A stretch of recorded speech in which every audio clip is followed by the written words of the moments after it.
안녕하십니까? 여호수아 11장입니다. 여호수아 11장 1절부터 봉독드리겠습니다.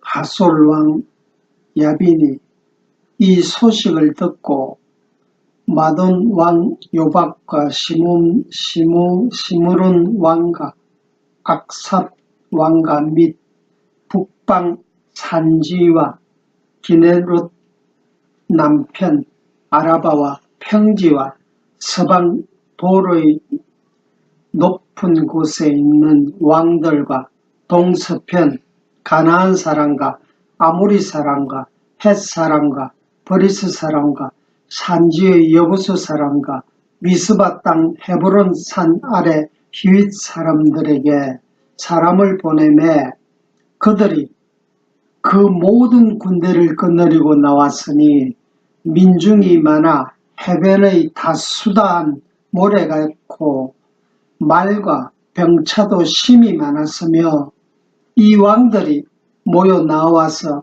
이스라엘과 싸우려고 메론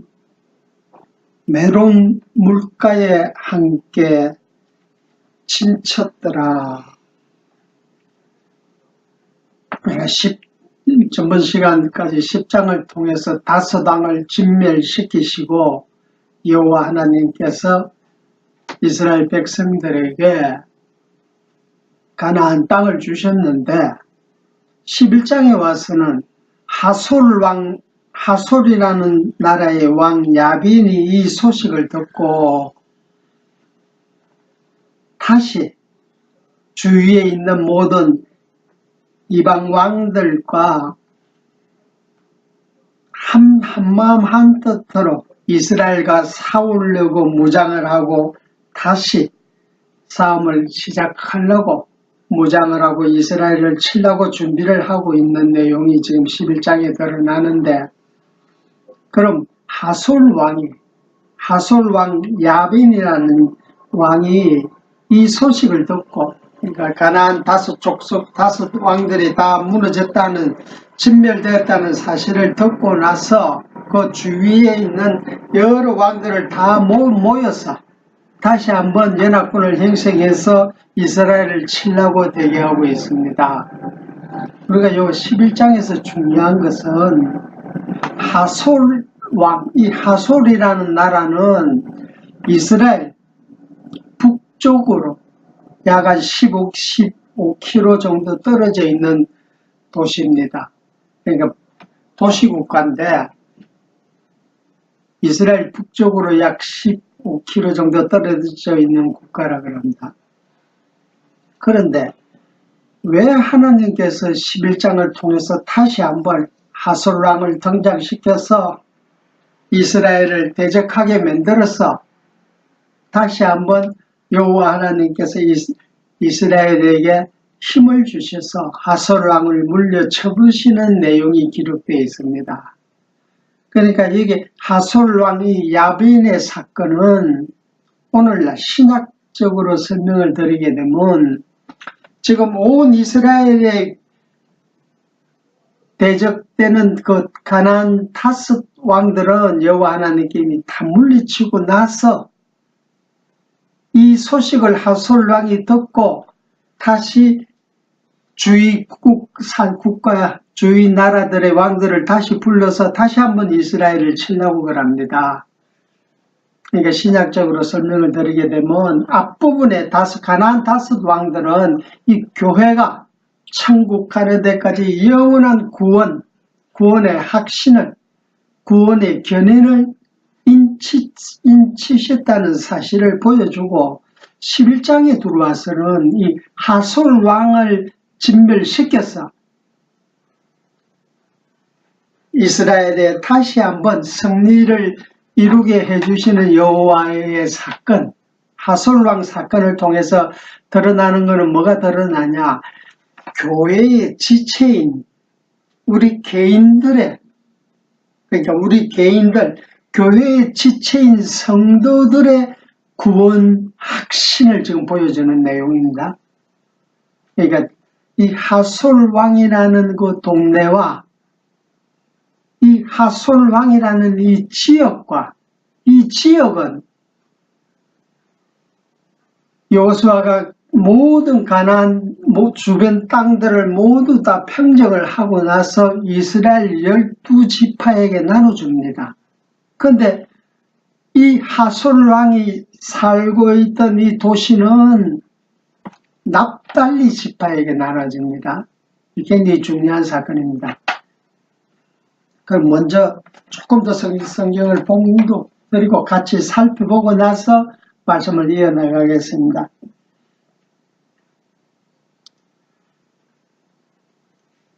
6절 11장 6절입니다.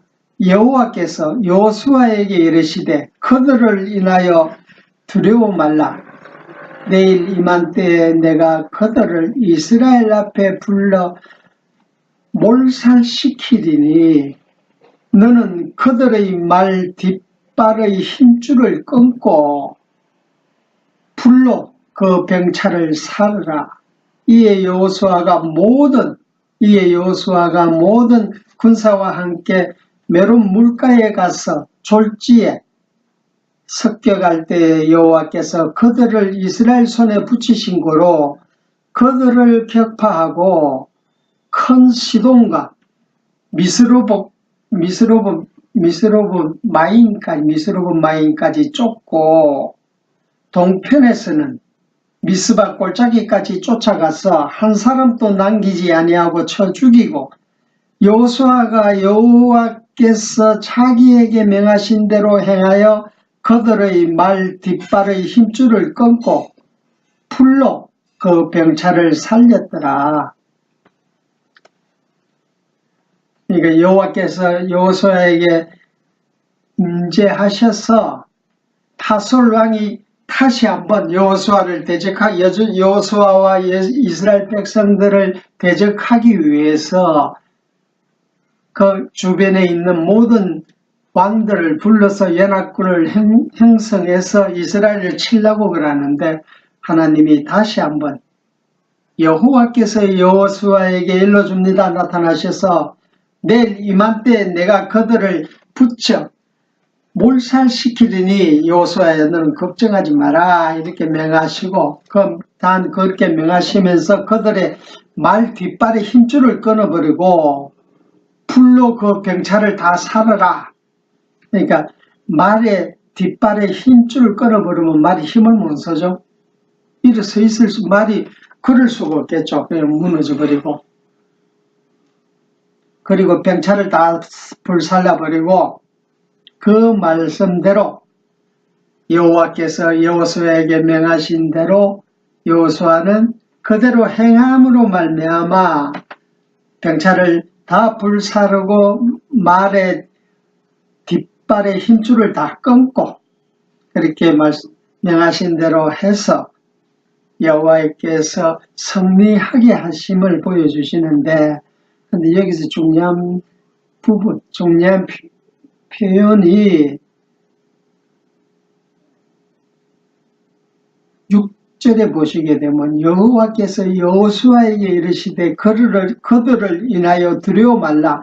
내일 이맘때에 내가 그들을 이스라엘 앞에 붙여 몰살시키리니 내일 이맘때 내가 전부 하솔왕 야빈과 그 주변에 있는 모든 왕들을 다 내일 이맘때 다 몰살을 시킨다 이렇게 말씀을 하십니다. 결국에 있어서는 여기서 내일 이맘때 신약적으로 설명을 하게 되면 지금 이스라엘 사람들은 지금 다섯 왕들을 다 쳤습니다. 가나안 다섯 왕들을 다 물리쳐 주시고 여호와께서 그리고 내일 이맘때엔 하솔왕 마저 물리치겠다. 그러니까 여기서 말하는 내일 이맘때 좀 이따 설명을 드리겠습니다. 일단 머릿속에 넣고 그리고 10절로 와서 하솔은 본래 그 모든 나라의 머리였더니 그러니까 하솔 지방 주변에 있는 모든 나라의 왕들의 우두머리격이다. 말씀이죠. 그러니까 하소를 쳐 죽인다는 것은 모든 나라의 왕들의 머리니까. 그러니까 가장 힘이 세고 가장 주변 국가들에게 행하는 그런 영향력을 가지고 있는 자다, 왕이다.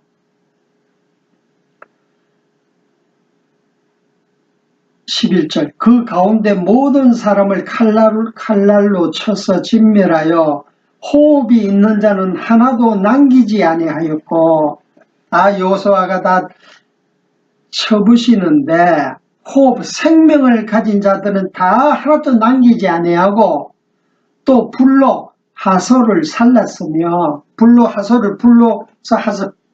하소를 다 죽여버렸습니다. 12절 여호수아가 그 왕들의 모든 성읍과 그 모든 왕을 취하여 칼날로 쳐서 진멸하여 여호와의 종 모세에 명한 것과 같이 되었으되, 여호수아가 하솔만 불살랐고 산 위에 건축된 성읍들은 이스라엘이 불살르지 아니하였으며, 이 굉장히 중요한 말씀입니다. 14절 이 성읍들의 모든 재물과 가축은 이스라엘 자손들이 탈취하고 모든 사람은 칼날로 쳐서 진멸하여 호흡이 있는 자는 하나도 남기지 아니하였으니, 여호와께서 거종 모세에게 명하신 것을 모세는 여호수아에게 명하였고, 여호수아는 그대로 행하여 여호와께서 모세에게 명하신 것을 하나도 행치 아니한 것이 없었더라. 그러니까 모세에게 명한 대로, 모세는 여호수아에게 명한 대로, 여호수아는 그 여호와께서 명하신 대로 다 행함으로 말미암아, 행동으로 다 드러냄으로 말미암아 윗대 모세가 전해준 대로 다 행했다, 이렇게 유업을 계속 이어왔다는 사실로 보여주고, 그러니까 이 말씀은 결국에 있어서는 이 모든 내용은 장차 오실 예수 그리스도 때까지 계속 이어져, 여호와 하나님이 세우신 이 언약은 이어져 온다는 사실을 보여주는 내용이에요.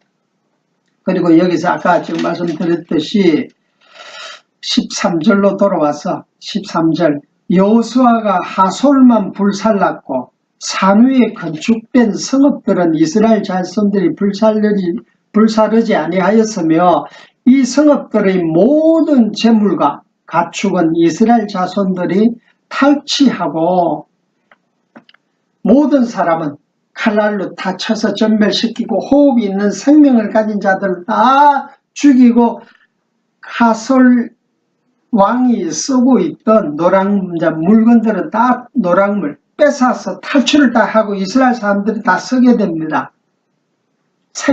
호흡이 있는 자는 다 죽이고 나머지는 다 재물과 가축은 다 이스라엘 사람들이 쓰게 됩니다. 사용하게 되는 것입니다. 그런데 이건 굉장히 지금 복음적인 의미가 있어요. 먼저 이제 그 전에 이 하솔이라는 지방, 이게 지금 11장을 이해하는 데 있어서 굉장히 중요한 부분입니다. 이 하솔이 살고 있는 그 지방이 어느 지방이냐? 아까 말씀드렸죠. 이스라엘에서 북쪽으로 약 15km 정도 올라가게 되면 거기 있는 지방이 하솔이라는 지방이고, 그리고 아까 제가 또 하나 말씀드린 것은 이 하솔이라는 지방을 여호수아가 모든 가나안 땅 주변을 다 평정하고 나서 12지파에게 나눠주는데, 이 하솔이라는 지방은 이 하솔이라는 지방은 누구에게 나눠주냐? 납달리 지파에게 나눠줍니다. 그러니까 이게 이해가 되어졌어야 돼요. 왜 하솔이라는 지방이 납달리에게 유업을 주게 되냐? 이게 이해를 해야만이 이 납달리에 대한 이해가 온전하게 되어져야만이 이 11장을 이해하는데 더욱더 깊이 있죠. 우리에게 다가옵니다.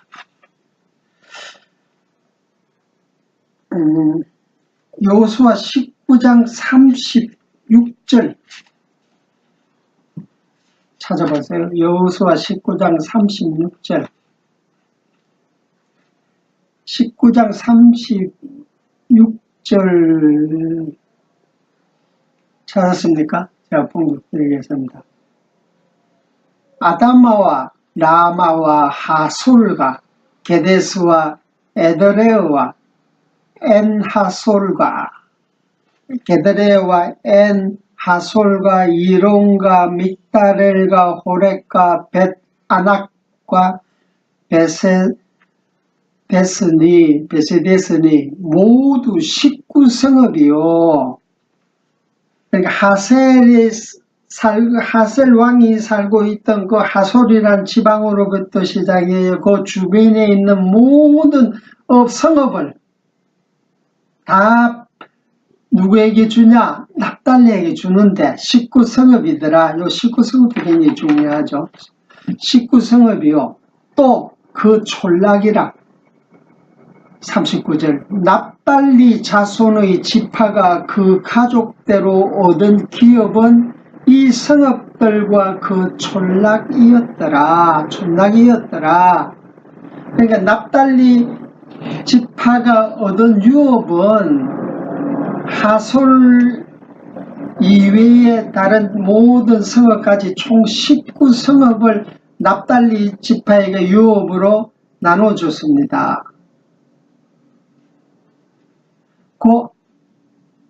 이게 다른 지파에 따라서 그 성읍이 다 틀립니다. 이거는 이 숫자가 다 전부 다 이게 복음적으로 우리에게 굉장히 중요한 의미를 부여하고 있는데, 32절, 지금 19장 32절 잠깐 보시게 되면, 19장 32절에 보게 되면, 여섯 번째로 납달리 자손을 위하여, 그러니까 다섯 지파에게 지금 땅을 나눠주고 기업을 나눠주고 여섯 번째로 지금 납달리 자손에게 기업을 나눠주는 내용을 지금 설명을 하는데, 잠깐 보시게 되면 여섯째로 32절에요. 여섯째로 납달리 자손을 위하여 납달리 자손의 지파대로 제비를 뽑았으니 그 경계는 헬렘과 아나단님의 상수리 나무에서부터 아담이 네겝과 얄쇠를 지나 쭉 여긴 나열을 해오시면서 하솔지경까지 19성읍을 납달리 지파에게 유업을 줬습니다. 그럼 이 하솔 성읍을 왜 납달리 지파에게 유업을 줬냐? 근데 이게 재밌는 표현은 32절에 다시 살펴보겠습니다. 32절 여섯째로 납달리 자손을 위하여 납달리 가족의 자손의 가족대로 제비를 뽑았으니, 이게 19성읍을 하솔 주변에 있는 모든 19성읍인데 그 성읍을 제비를 뽑아서 납달리 지파에게 나눠줍니다. 왜 납달리 지파에게 하솔이 살고 있던 그 성읍을, 하솔의 성읍을 나눠주게 되냐? 여기 이해가 되어져서 우리가 지금 여호수아 11장을 살펴봐야만이 11장의 진정한 복음적 의미가 드러나는 겁니다. 그러니까 이 키는 결국 납달리입니다. 하솔과 납달리.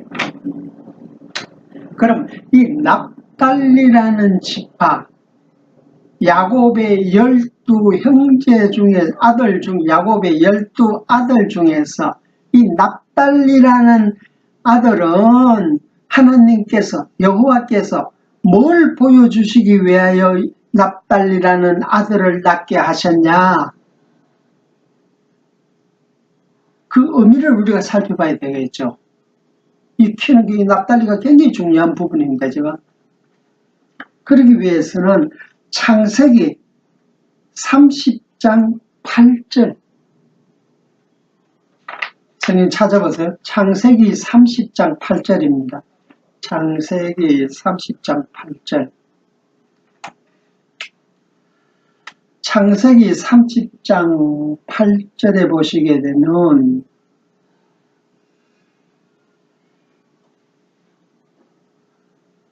7절부터 잠깐 보겠습니다. 7절 라헬의 시녀 빌하가 다시 잉태하여 둘째 아들을 야곱에게 낳음에 라헬이 가로되 내가 형과 크게 경쟁하여 이기었다 하고 그 이름을 납달리라 하였더라. 그러니까 야곱의 라헬이 시녀 빌라에게서 자식을 둘을 낳는데 하나는 단이라는 자식을 낳았어요. 그리고 두 번째 납달리라는 자식을 낳았는데 이게 하나님께서 이스라엘 12지파는 그러니까 야곱의 12아들은 그 이름에 전부 복음적인 의미와 복음적인 뜻이 다 숨겨져 있어요. 그러니까 그 복음적인 의미, 그 이름의 의미를 이해하지 못하고서는 이 성경의 이해를 할 수가 없는 거예요. 성경 전체 66권을.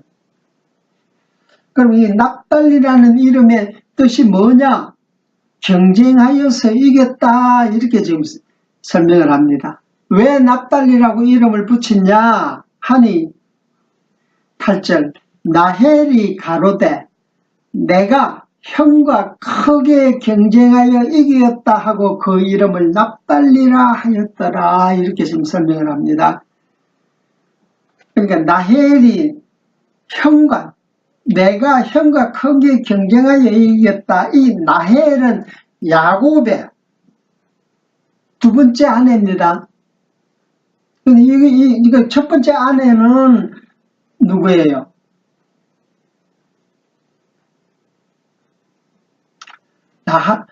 레아죠. 레아가 첫 번째 아내고 야곱의 첫 번째 아내고 두 번째 아내가 라헬인데 라헬이 두 번째 아들을 놓고 나서 그러니까 라헬이 직접 놓은 게 아니고 라헬이 또 시녀 빌라를 불러서 야곱에게 같이 동침을 하게 해서 자식을 놓게 만듭니다. 그러면서 라헬이 납달리라는 이름을 명하는데 그 이유를 형과 크게 경쟁하여 이겼다. 여기서 말하는 형은 누구? 레아를 말하는 거예요. 레아. 그러니까 야곱이 첫 번째 아내를 취한 게 레아를 취하고 두 번째 아내를 취한 게 라헬을 취했습니다. 그러니까 라헬은 두 번째 아내니까 납달리를 놓고 나서 하는 독백이 내가 형과 크게 경쟁하여 이겼다 하여 이름을 납달리라 해라. 이렇게 지금 설명을 합니다. 그러니까 납달리를 보게 되면 경쟁하여 이겼다. 누구와? 형과 경쟁하여 이겼다. 이게 지금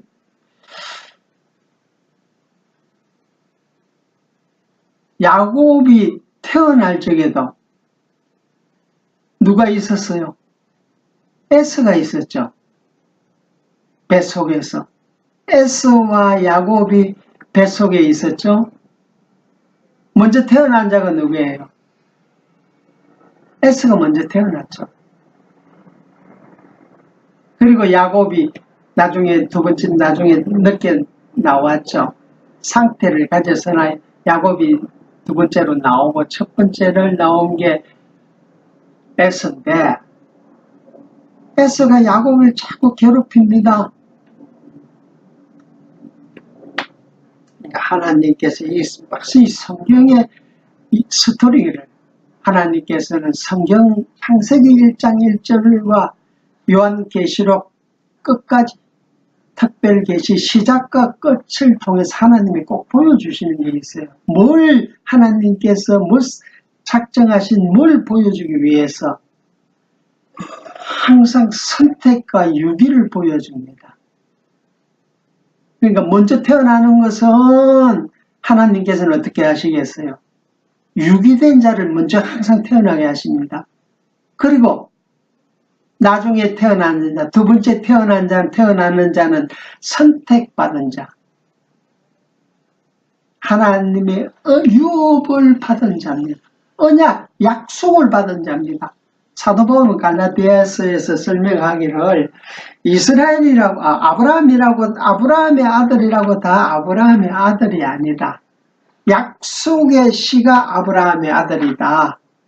이삭과 이스마엘이 형이잖아요. 이스마엘 첫 거는 버리고 다시 이삭은 하나님께서 유업을 이삭에게 주고 에서는 버리고 야곱에게 주고 야곱이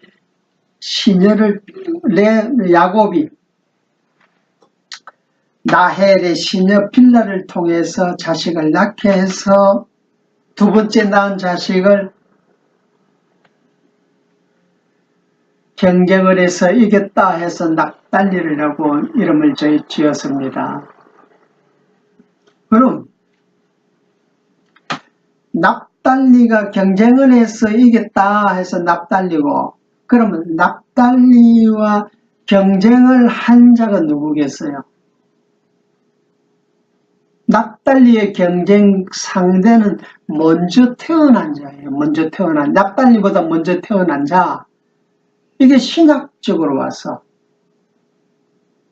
그러니까 여기 야곱의 12아들의 이름에 뜻이 다 있습니다. 그 이름의 뜻을 바로 우리가 성경을 이해하는, 특히 구약을 이해하는 데 있어서 그 이름의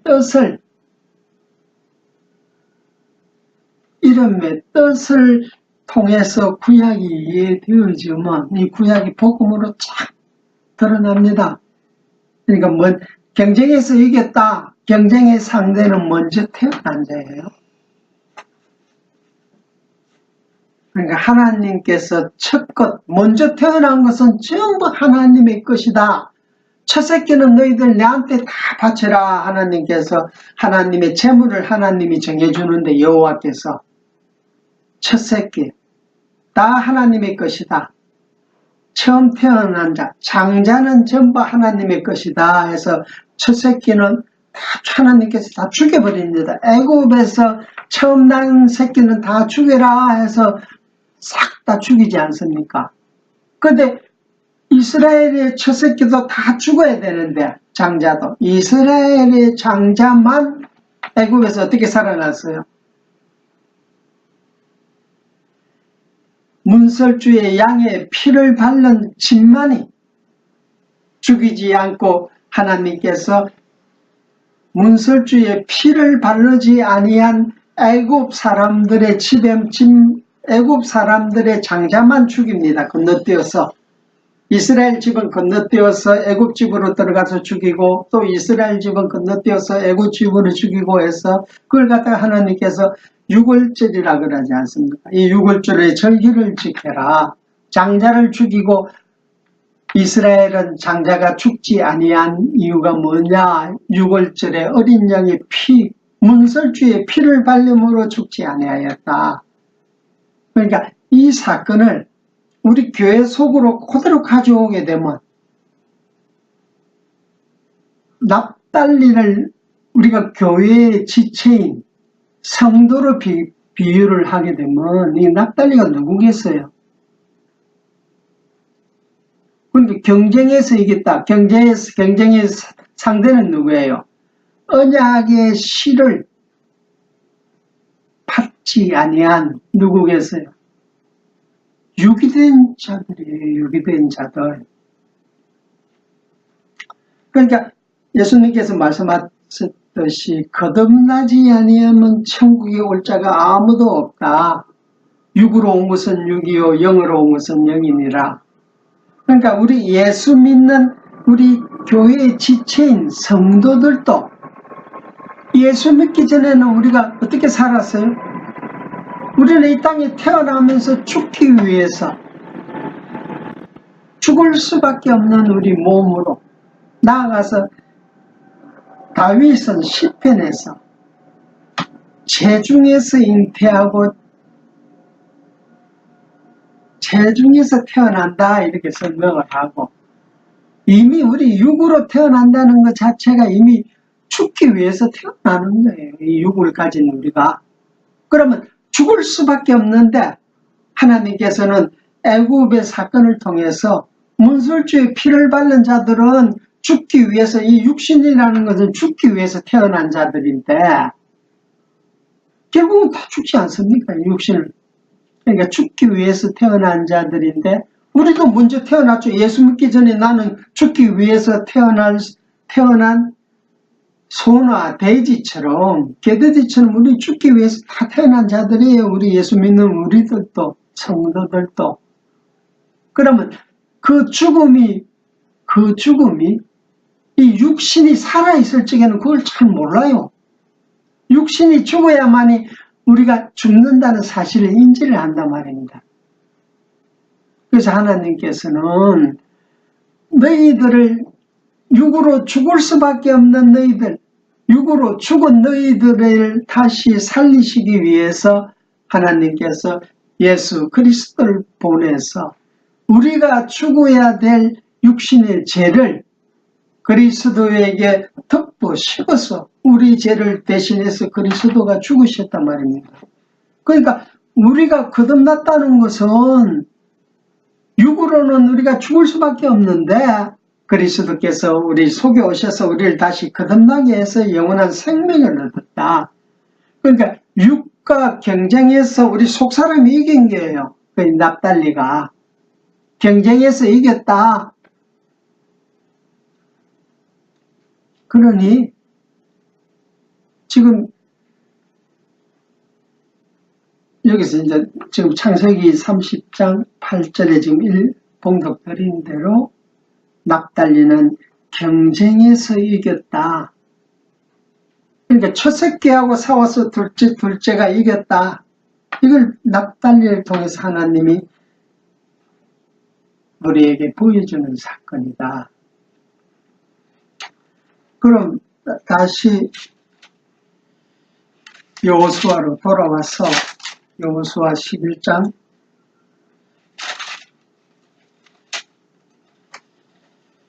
하솔왕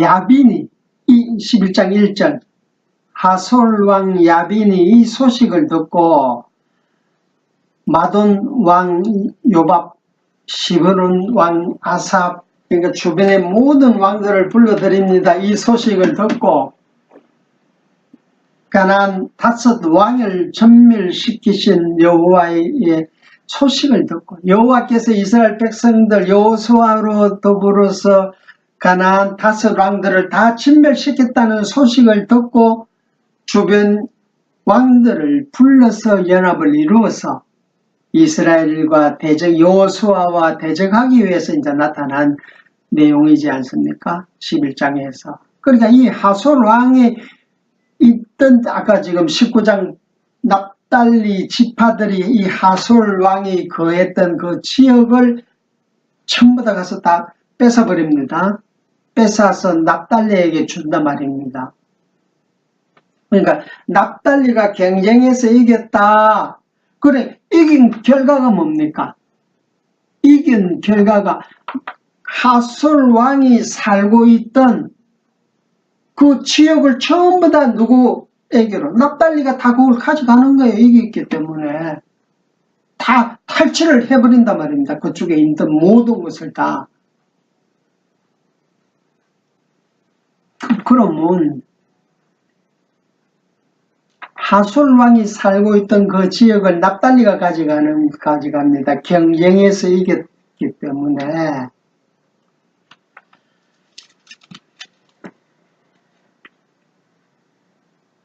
근데 여기서 말씀드리는 것은 13절로, 그러니까 11장 1절에서부터 12절까지는 제가 지금 설명드린 내용과 하솔 지역, 하솔 왕이 살고 있던 그 지역을 납달리가 유업으로 받았다. 그리고 납달리는 경쟁에서 이긴 자다. 그것까지 이해한 상태에서 지금 13절, 여호수아가 하솔만 불살랐고 산위에 건축된 성읍들은 이스라엘이 불살르지 아니하였으며 이렇게 말씀을 하십니다. 그러니까 하나님께서 왜 하솔만 불살려서 죽이라 이렇게 명했었냐? 신약으로 와서 복음서로 와서는 예수님께서 내가 이 땅에 뭘 질러러 왔다 그래요? 불을 질러러 왔는데 그 불이 타기까지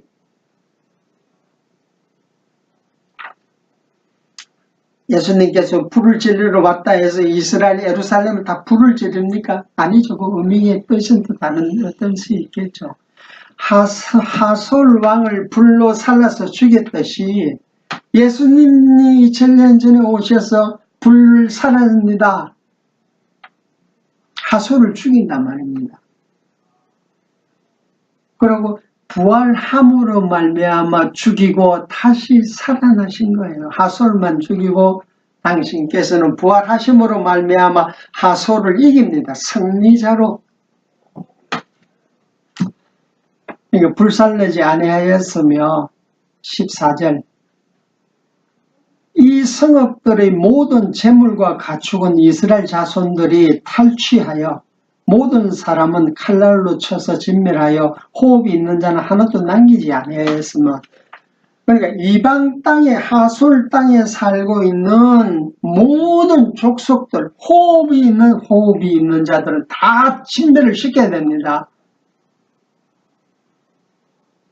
그러나 그 땅에서 쓰고 있는 재물 그리고 가축은 이스라엘이 탈취해서 자기의 것이 됩니다. 이스라엘 백성들이 다 씁니다. 하는 여호와께서 그걸 다 쓰게 해주는데 단 쓰지 못하는 게 뭐가 있다 그랬죠. 하나님께서 이건 하나님이 것이라고 정해놓은 것은 너희들이 도둑질을 하면 안 된다.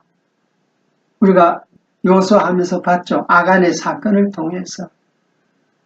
그러니까 하나님이 정해준 것 외에는 전부 다 우리 것이 되는 거예요.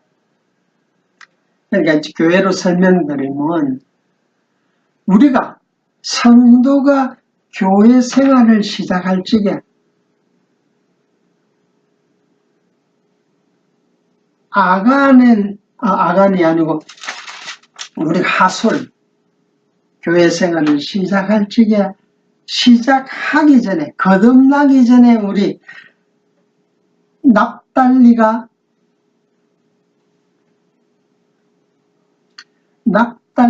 경쟁해서 이겼다. 그러니까 납달리는 성도로 표시해서 교회로 표시하면 거듭난 우리의 모습이 납달리의 모습이에요. 그리고 거듭나지 아니한 우리의 모습은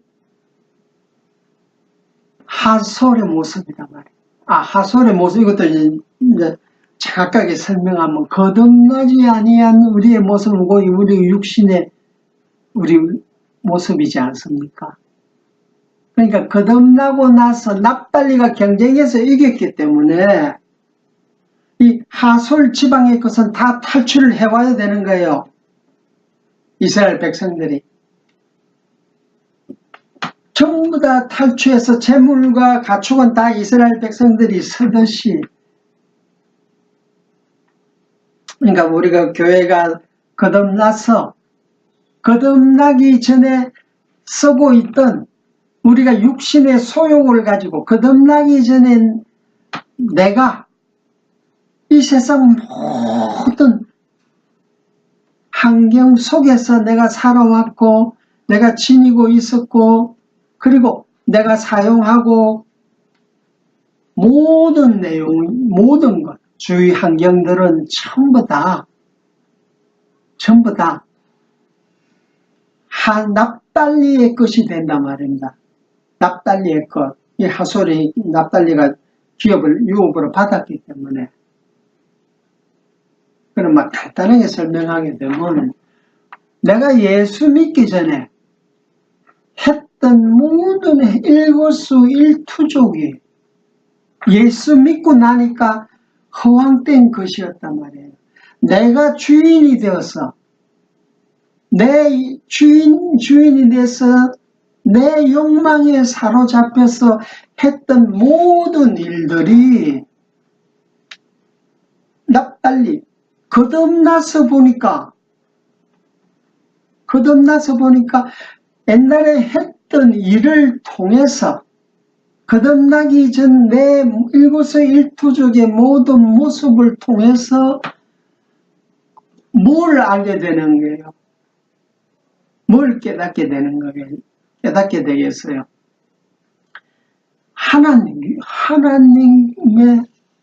하나님께서 여호와 하나님께서 나에게 거듭난 나에게 주신 은혜가 얼마나 큰지를 깨닫는 방편이 되어지는 거예요. 내가 예수 믿기 전에 한 이 세상 속에서 내가 주인이 돼서 살아온 내 욕망에 이끌려서 내 욕심에 이끌려서 살아온 모든 행위가 전부 다 하나님의 은혜를 깨닫게 되는 방편이요 수단이 되어집니다. 그렇게 예수 믿고 나서 보니까 하나님의 은혜를 깨닫고 보니까 내가 지금 살아왔던 게 거의 근거가 되어져서 내가 지금까지 어제까지 믿기 전에 살고 있던 내가 아무 허황되고 부질없는데 그게 전부인지 알고 쫓아간 나의 모습, 실상 가지지도 못하는 것 갖기 위해서 발버둥을 치고 살아온 이 나의 모습이 하나님을 알고 보니까 하나님을 깨닫고 보니까 이전까지 내가 살아온 모든 모습이 하나님의 영광을 드러내는데 하나님을 찬양하는데 방편이 되어집니다. 이 세상 경험이. 그런데 이 세상을 경험하지 못하고서는 하나님의 찬양이 안 터져 나와요. 결국은 이 하솔의 사건, 하솔이 살고 있던 지역을 납달리가 유업으로 받게 되는 거, 이걸 조금 넓은 의미에서 우리가 바라보게 되면 에베소서 1장 3절 찬송하리로다 사도 바울이 하나님 교회에게 주신 하나님의 은혜를 우리에게 설명해 주는데 교회에게 주신 은혜를 1장 3절에 보게 되면 찬송하리로다 성부 하나님께서 너희들을 다 택해서 창세전에 그리스도 안에서 너희들을 다 택해서 그러니까 삼위일체 되는 성부 하나님께서 작정하셔서 우리들이 만물이 있기도 전에 영원 속에서 이미 하나님께서 다 작정을 하셔서 우리들에게 유업으로 다 주셨다. 목적은 하나님의 영광을 찬송하게 하기 위해서 하나님의 찬송을 드러내기 위해서 하나님께서 영원전에 작정을 하시고 그러니까 영원전에 있었던 사실은 우리가 모르니까 하나님께서 세상 천지 만물을 지으시고 창조하시고 그리고 종말 끝을 맺으시고 시작과 끝을 통해서 이 교회를 경험시키시고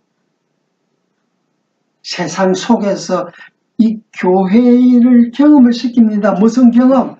하나님의 은혜가 얼마나 큰지를 경험을 시켜서 다시 영원세계로 가서 썩지 아니할 새 몸을 입고 하나님 당신께서 우리에게 주신 은혜, 이 교회들에게 주신 은혜가 얼마나 큰지를 저희들이 이 땅 세상 속에서 내가 살 적에 깨달은 나이다 하고 찬양이 터져 나오는 거예요.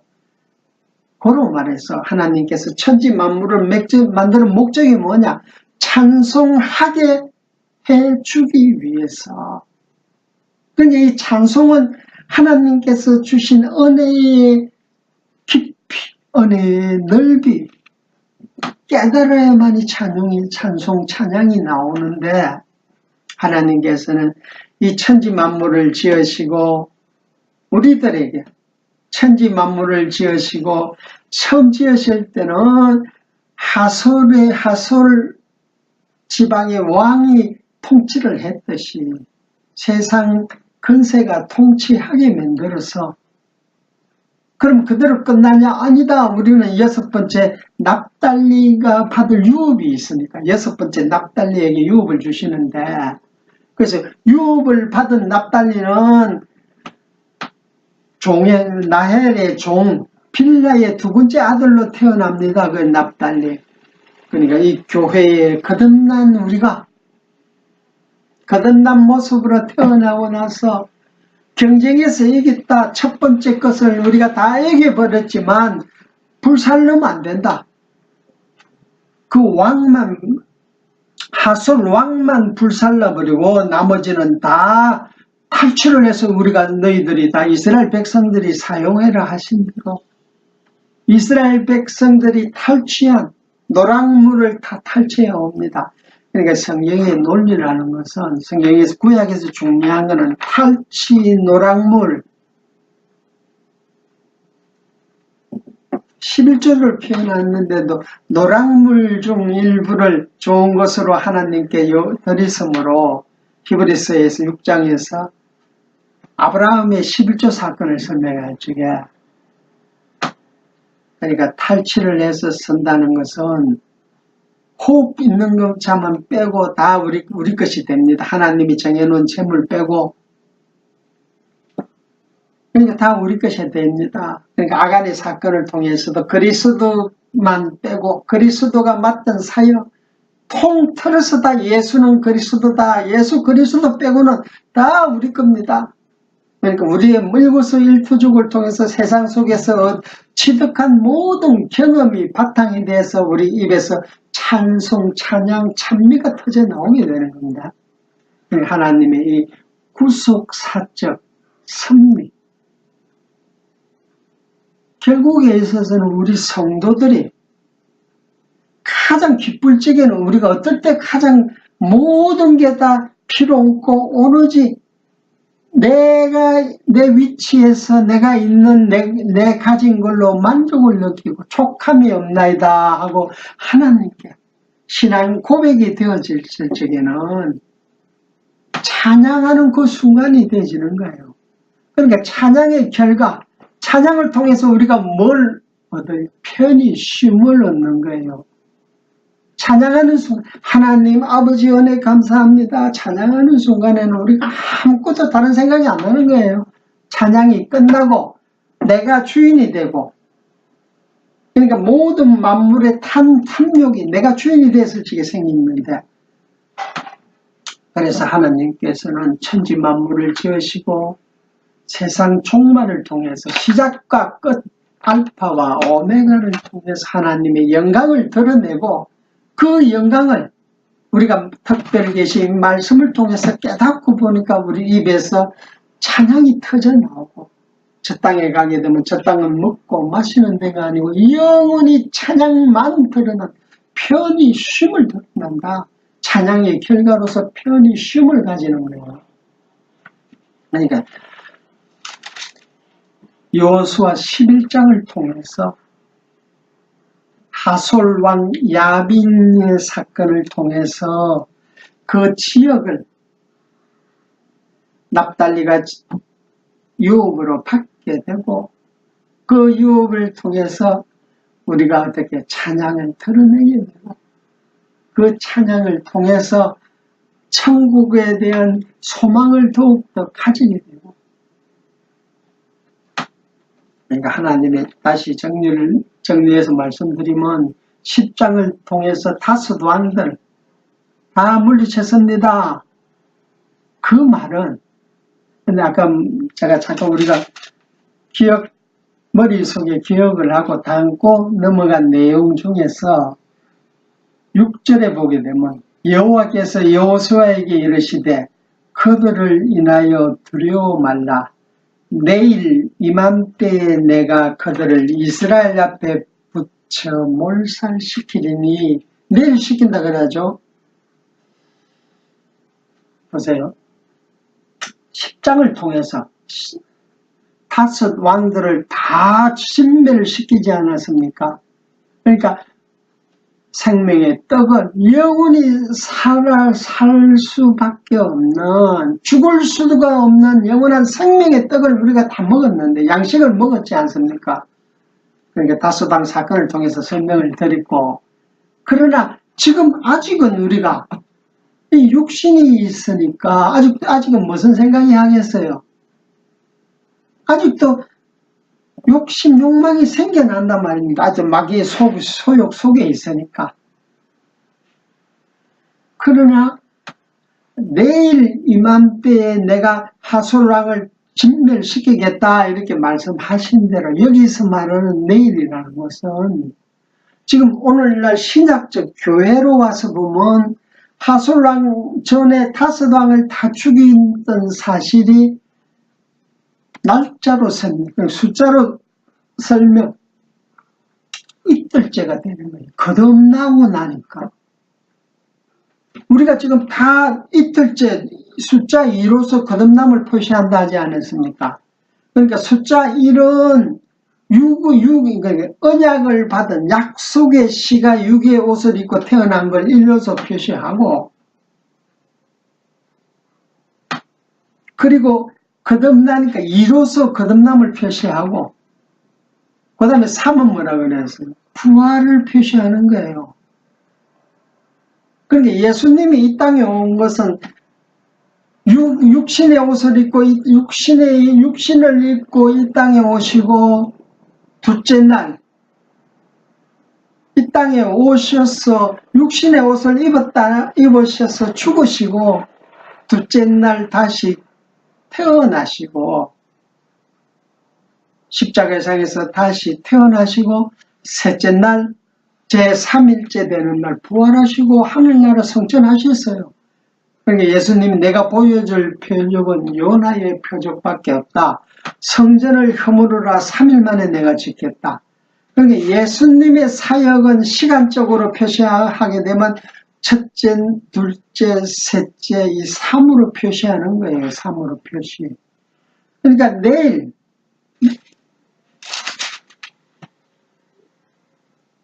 이맘때 하소를 치겠다 이 하셨으니까 지금 다소당을 쳤다는 사실을 우리가 거듭나고 나서 보니까 둘째 날이 되고 보니까 둘째 날 속에 우리가 들어가지 않습니까? 거듭난 교회 나온 자들은 전부 둘째 날 속에 있고, 그러니까 죽어도 우리가 다시 살겠고, 당신은 부활 영생을 믿습니까? 네, 믿습니다. 예배당의 교회에 나온 자들에게 우리가 세례식을 할 적에 그걸 설명을 해서 질문을 던져서 네, 믿습니다 하는 사람만 세례를 준단 말입니다. 그러니까 아직 영생은 세례받은 자가 언제 가면 언제 영생이 직접 체험을 하겠어요?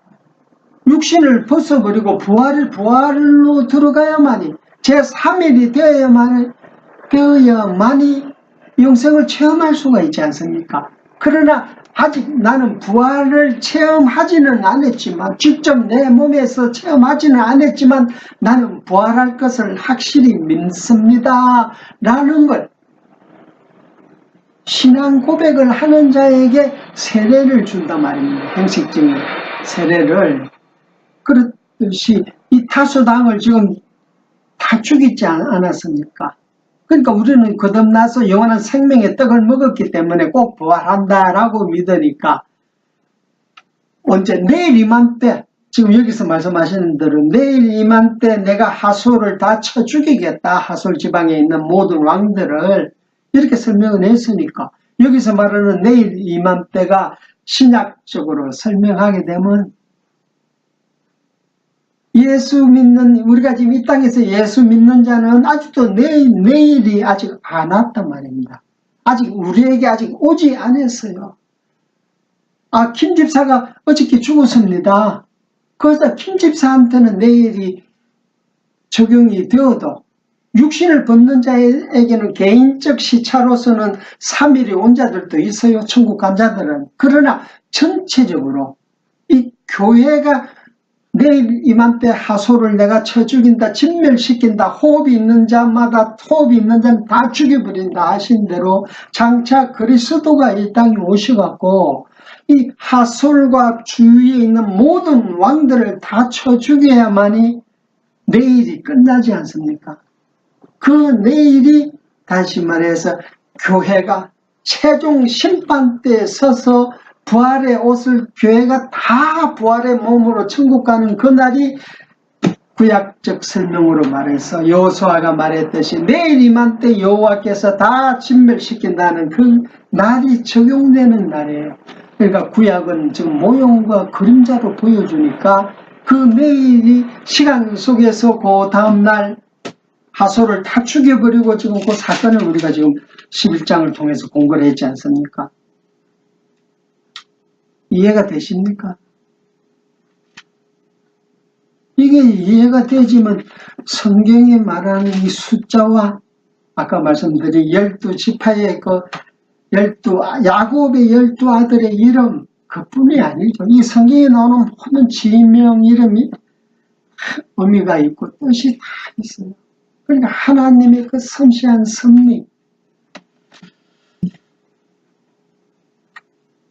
11장 14절 다시 봉독드릴게요. 이 성읍들의 모든 재물과 가축은 이스라엘 자손들이 탈취하고 모든 사람은 칼날로 쳐서 진멸하여 호흡이 있는 자는 하나도 남기지 아니하였으니 그러니까 앞으로 장차 그리스도께서 이 땅에 오셔서 재림의 주로 오셔서 최종 심판에 가시면 호흡이 있는 자들은 다 죽입니다. 신약적 죽음이 죽인다는 소리는 어떻게 죽는 거겠어요? 다 죽인다는 소리는 심판이 끝나는 그날 유기된 자들, 버릴 자들은 전부 다 영원한 사망, 영사로 다 가는 날이고 곧 다 죽는 날이에요. 그러니까 호흡이 있는 자들은 다 죽였다. 다 죽여라 이 말씀대로 유기된 자들은 다 죽는 그날이 언제냐? 예수님 심판의 주로 이 땅에 오셔서 이루어지는 사건이에요.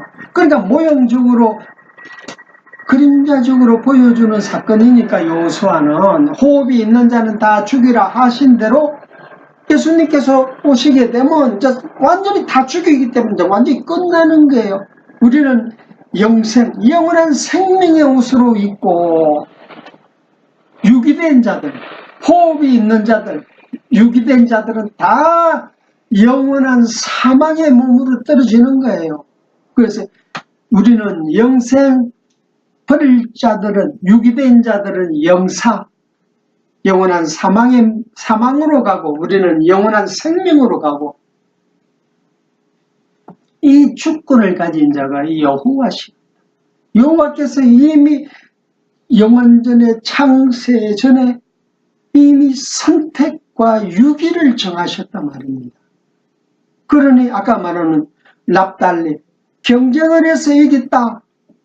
이 납달리의 경쟁은 우리 몸에 이 개인적 교회가 처음에는 어둠 속에서 교회가 드러나고 그 드러남이 결국은 최종 심판을 지나서 저 땅까지 가서 결국은 경쟁을 해서 이기기 때문에 어둠 속에서 빛은 승리를 한다는 걸 납달리의 이름을 통해서 보여주고 그러니까 아까 그 납달리가 우리 19장 6번째 기업을 받는 거예요. 납달리가. 유업을 6번째 유업을 받았더라. 아까 19장에서 우리가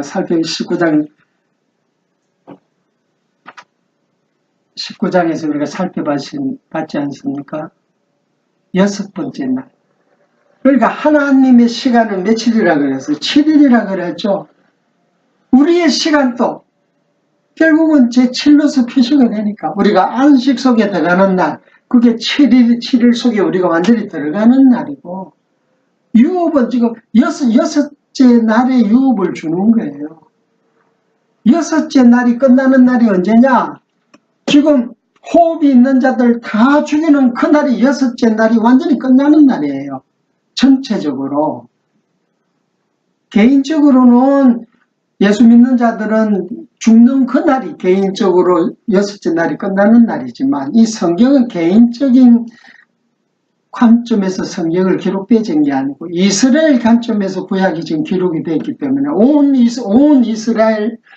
이스라엘의 온 회중이 다 나오는 그날 신약으로 설명해서 온 작정된 자들이 전부 교회 속에 다 들어오는 그날이 끝날이 여섯째가 끝나는 날이고, 그러니까 우리는 아직 모르죠. 우리는 아직도 여섯째가 끝나지 않은 그 날 속에서 살다가 우리가 죽고 우리가 저 땅에 가서 개인적 7일은 안식은 취하지만 전체적인 이스라엘의 안식은 아직 멀었다. 그래서 로마서에 보게 되면 사도 바울은 이스라엘이 다시 이제 육신적 이스라엘, 중동 지방에 있는 이스라엘이 국가적으로 회심해서 돌아오는 그날이 아직은 예수를 믿지 않습니다.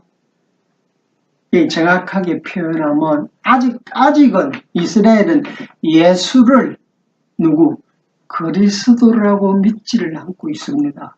그러나 앞으로 세상 끝날이 예수님 재림 때가 가까이 오게 되면 예수를 그리스도라고 믿고 이스라엘은 이방인 우리들은 예수를 믿는 것은 개인적으로 믿지만 한 사람 한 사람이 각각 믿는 시차가 다 틀리지만 이스라엘은 한꺼번에 다 예수를 믿어버려요.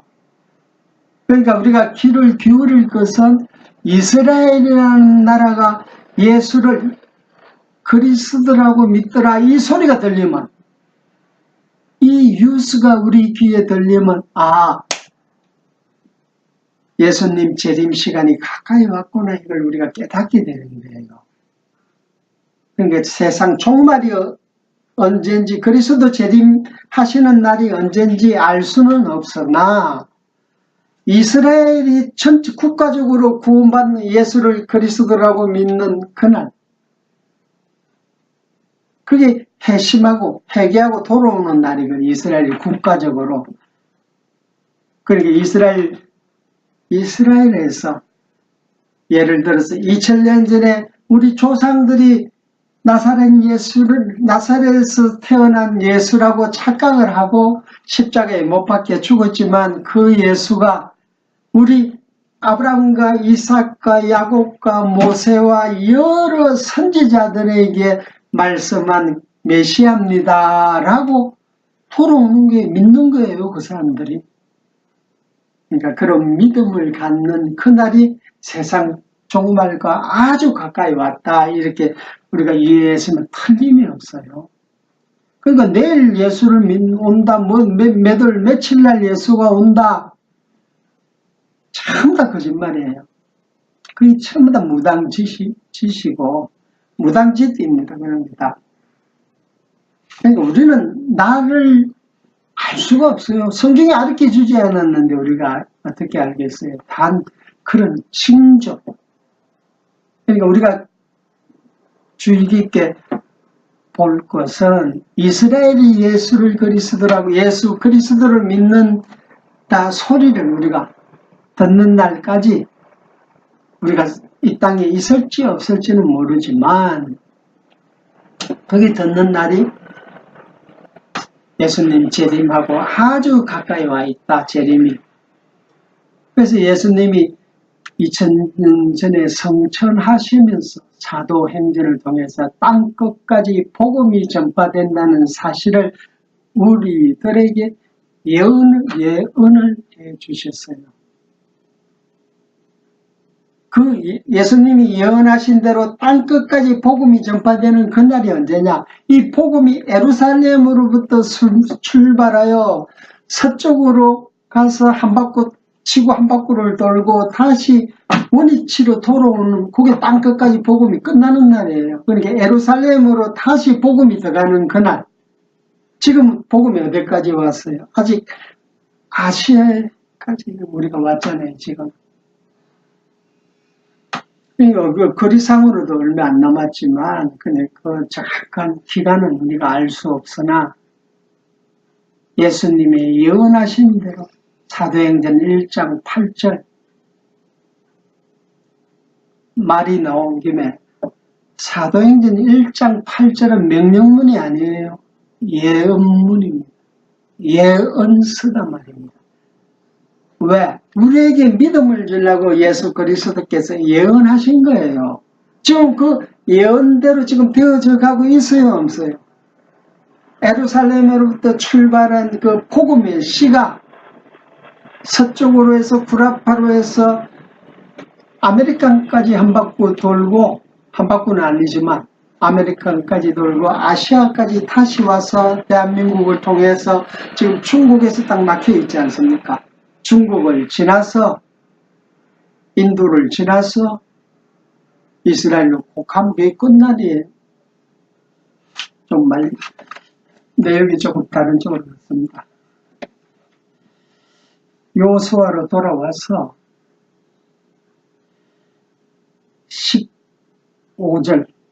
15절부터 23절까지 번역드리겠습니다. 이제 쭉 읽어보면 그렇게 어려운 건 없고 읽으면 그대로 다 이해가 되십니다. 15절 여호와께서 그종 모세에게 명하신 것을 모세는 여호수아에게 명하였고 여호수아는 그대로 행하여 여호와께서 모세에게 명하신 것을 하나도 행치 아니한 것이 없었더라. 그러니까 하나님께서 정해주신 그 유업은, 약속은, 언약은 변함이 없이 그대로 이어져 가는 걸 지금 설명을 해 주십니다. 왜 이런 설명이 필요하냐? 언제까지? 2000년 전 예수님 오시기까지 이 유업이 그대로 이어져 간다는 사실이, 하나님이 정하신 언약은 1.1획도 변함이 없으신 분이구나. 그래서 하나님은 여호와시구나. 그걸 백성들에게 믿게 해주기 위해서 유업을 그대로 이어진 사실을 서술을 해놓은 겁니다. 그러니까 오늘날 우리도 21세기 살고 있는 우리 교회가 예수님 재림을 어떻게 믿냐? 바로 구약의 그 유업이 그대로 차근차근 진행이 되지 않았느냐? 그러니 우리가 예수 재림을 믿는다, 이렇게 설명이 되어지죠. 16절 여호수아가 이같이 그 온 땅 곧 산지와 온 남방과 고센 온 땅과 평지와 아라바와 이스라엘의 산지와 그 평지를 취하였으니 곧 세일로 올라가는 한락산에서부터 헤브론산 아래 레바논 골짜기의 발갓까지라. 그 모든 왕을 잡아 쳐 죽였으며 여호수아가 그 모든 왕과 싸운 지는 여러 날이라. 기브온 거민 히윗 사람 외에는 이스라엘 자손과 하친한 성읍이 하나도 없고 다 이스라엘 자손에게 쳐서 취한 바 되었으니 그들의 마음이 강팍하여 이스라엘을 대적하여 싸우러 온 것은 여호와께서 그리하게 하신 것이라. 그들로 저주받은 자 되게 하여 은혜를 얻지 못하게 하시고 여호와께서 모세에게 명하신 대로 진멸하려 하심이었더라. 그러니까 여러 날이 걸렸습니다. 그러니까 하솔 왕을 죽이고 그 여러 왕들을 죽이고 나서 그 변방에 있는 왕들까지 다 죽이는 날까지 여러 날이 걸렸더라, 이렇게 지금 설명을 하시면서, 그리고 왜 그 자들이, 여기 재미있는 표현이 있습니다. 20절 다시 번역드릴게요. 그들의 마음이 강팍하여 이스라엘을 대적하여 싸우러 온 것은, 왜 그들의 마음을 강팍해서 이스라엘을 대적해서 싸우러 오느냐? 그 이유가 뭐냐? 여호와께서 그리하게 하신 것이라. 누가 하게 하셨다? 여호와께서 이스라엘을 대적해서 싸우게 만들었다. 지금 성경은 여호수아는 이렇게 지금 설명을 하고 있습니다. 그러니까 우리는 지금 하나님은 예수 안 믿는 자를 예수 믿게 하시는 하나님이다. 그거는 맞는데 예수를 못 믿게 하시는 분도 하나님이다. 그러면 그런 하나님이 아니다. 그런 하나님이 어떻게 있냐? 반문을 제기합니다. 그러나 성경은 유기된 자들은 마음을 강팍하게 해서 저주를 받게 하신다. 우리가 언론 읽으면 이런 소리가 와닿지가 않지만 지금 자세히 읽어보니까 얼마나 이게 복음이에요. 20절 그들의 마음이 강팍하여 이스라엘을 대적하여 싸우러 온 것은 여호와께서 그리 하게 하신 것이라. 하나님께서 예수를 못 믿게 하고 또 예수를 대적하게 하신다. 그거 하나님께서 하게 하신다 이 말이에요. 오늘날 이슬람이 아랍 국가들이 왜 기독교를 크게 대적을 하고 강팍하게 행합니까? 누가? 하나님께서 그래 하게 하시는 거예요. 그런 하나님을 우리가 알아야만이 곧 절대자 하나님, 전능자 하나님을 깨닫는 거예요. 우리는 지금까지는 그런 하나님은 우리가 상상도 못하고 어떤 하나님? 하나님은 그런 하나님이 아니죠. 선택받은 자에게 무한한 사랑을 베푸시고 유기된 자들에게는 악을 더욱더 드러내게 하기 위해서 마음을 강팍하게 만들고 예수를 못 믿게 만드시는 분이에요. 하나님이. 21절 그때 여호수아가 가서 산지와 헤브론과 더빌과 아납과 유다 온 산지와 이스라엘의 온 산지에서 아낙 사람을 절멸하고 그가 또 그 성읍들을 진멸하였으므로 이스라엘 자손의 땅 안에는 아낙 사람이 하나도 남음이 없고 가사와 가드와 아스돗에만 약간 남았더라.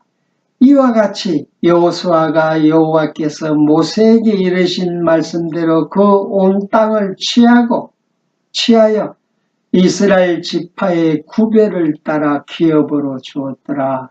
그 땅에 전쟁이 끝쳤더라. 그리고 온 땅을 여호와께서 모세에게 명하신 대로 여호수아가 기업으로 주었더라. 그제서 전쟁이 끝쳤더라. 기업으로 12지파를 다 나눠주니까 전쟁이 끝쳤더라. 그러니까 19장 우리가 좀 전에 봉독하고 조금 공부를 한 것처럼 이 12지파에게 땅을 기업으로 주는데 그 다 의미와 뜻이 다 있어요. 그때 대해서 우리가 자세히 12지파 분배 사건을 통해서 하나님의 그 기쁘신 복음이 다시 드러날 겁니다. 결국은 우리가 11장을 통해서 하솔 왕을 죽이고 주위에 호흡이 있는 자를 다 죽이고 죽이면 죽일수록 변방에 있는 이방 왕들은 마음이 더욱 강팍해서 이스라엘을 더욱더 대적을 하는데 대적을 하게 하시는 분은 여호와시다. 잊지 말고 우리가 꼭 기억하시고 감사합니다.